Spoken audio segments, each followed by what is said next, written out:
జగద్గురుభ్యో నమః. నమో వీరబ్రహ్మణే. ఈరోజు మనం కాళికాంబ సప్తశతిలో 680వ పద్యం స్వామివారి సందేశాన్ని మనం చూద్దాం. ముక్తికాంతతోడ ముచ్చటలాడగ దలచువారు, ముక్తికాంతతోడ ముచ్చటలాడగా దలచువారు, బంధములద్రించి కొండ శిఖరమందు కూర్చుండగావలే కాళికాంబ హంస కాళికాంబ. ముక్తికాంతతోడ ముచ్చటలాడగా, మోక్షం అనేటువంటి దారిలో ముక్తికాంత అనేటటువంటి ఒక స్త్రీ ఉంటుంది అని చెప్పేసి స్వాముల వారు చెప్తా ఉన్నారు. అంటే ముక్తినిచ్చేటటువంటి కాంత ముక్తికాంత. ఇంతకా స్త్రీ ఎవరు అంటే ఆమె పేరే ఈశ్వరి, జగదీశ్వరి, రాజరాజేశ్వరి, కాళికాంబ అని చెప్పేసి రకరకాలుగా సాంఖ్యయోగము, తర్వాత తారక యోగము, అమనస్క యోగము, వీటి యొక్క సమూహమైనటువంటి సాంఖ్య తారక అమనస్క యోగముల యొక్క సమూహమైనటువంటి రాజయోగం, హఠయోగం, వీటిల్లో స్పష్టంగా తెలియజేయబడ్డది అనమాట. అంటే ముక్తికాంతతోటి ముచ్చటలాడాలి అంటే మనము ఈ బంధములు అనేటువంటివి ఏవైతే ఉన్నాయో, ఈ బంధాలు అనేటువంటివి ఏవైతే ఉన్నాయో వీటిని మనము కట్ చేసేయాలి, తెంచేసేయాలి.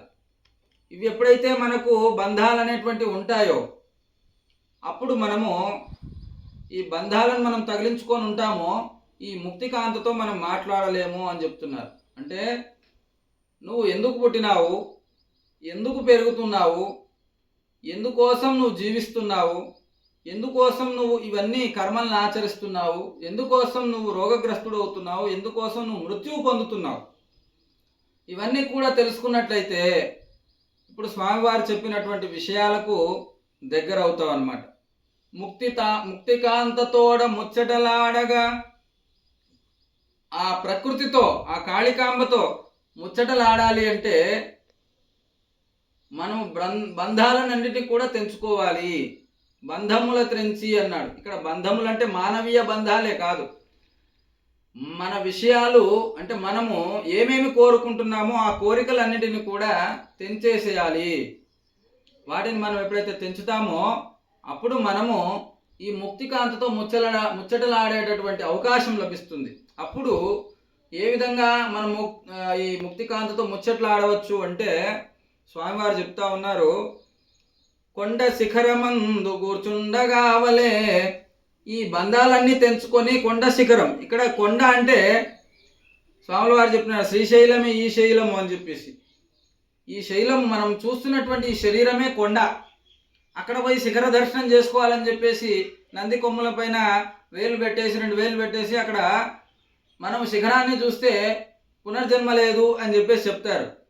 దానికి అర్థం ఏమిటి అంటే అక్కడ శిఖరం చూడటం కాదు, అది బాహ్యార్థం. అంతరార్థం అనేటువంటిది ఏమున్నది అంటే ఈ కొండ లోపల శిఖరం అనేటువంటి సహస్రారం లోపల ఉండేటటువంటి ముక్తికాంతతో మనం ముచ్చటలాడితే చాలు, అక్కడ మోక్షం అనేటువంటిది వస్తుంది, మోక్షం కలుగుతుంది మనకి అని చెప్పేసి స్వాముల వారు చెప్తా ఉన్నారు. కొండ శిఖరమందు కూర్చుండగావలే. కొండ శిఖరంలో మనం కూర్చునేటటువంటి అవకాశాన్ని మనం సంపాదించాలి. అప్పుడు మనకి ఈ యొక్క మోక్షం అనేటువంటి ముక్తికాంతతో మనము ముచ్చటలాడవచ్చు అని చెప్పేసి స్వాముల వారు చెప్తా ఉన్నారు. అందుకోసమే మోక్షాన్ని మనం పొందేటటువంటి ప్రయత్నం చేయాలి. చాలామంది మళ్ళీ జన్మంటూ ఉంటే నేను ఇలా పుట్టాలి, నేను అలా పుట్టాలి అని చెప్పేసి కోరుకుంటూ ఉంటారు. కానీ జ్ఞాని అయిన వాడు మళ్ళా జన్మ కోరుకోడు.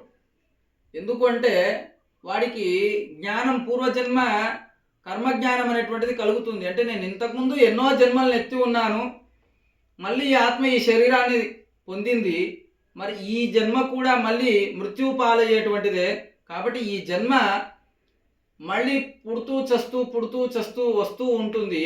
మళ్ళీ జన్మించటం, మళ్ళీ చావటం అనేటువంటిది జరుగుతూ ఉంటుంది. కాబట్టి ఈ జనన మరణం నుంచి నేను తప్పించుకునేటువంటి ప్రయత్నం చేయాలని జ్ఞాని కోరుకుంటాడు.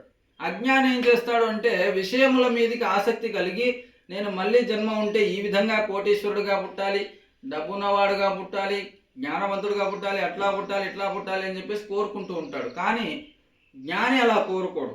ఏమి కోరుకుంటాడు అంటే మోక్షము ఏ విధంగా పొందాలి అని. అందుకోసమే యోగులు, ఋషులు, మునులంతా కూడా చాలా తెలివైన వాళ్ళు. వాళ్ళు ఇక్కడ బంధంలోని కర్మబంధాలన్నిటిని కూడా తెంచివేసుకొని ఆ ముక్తికాంతతోడ ముచ్చటలాడటం కోసం యోగాభ్యాసం చేసి ఈ శిఖరంలో ఉండేటటువంటి ఆ ముక్తికాంత అంటే ఆ సహస్రారంలో ఉండేటటువంటి ముక్తికాంతతో కూర్చోవడానికి ప్రయత్నం చేస్తూ ఉంటారు అని చెప్పేసి వీరబ్రహ్మేంద్ర స్వాముల వారు ఈ పద్యంలో చాలా చక్కగా సందేశాన్ని అందించారు. మంగళం మహత్.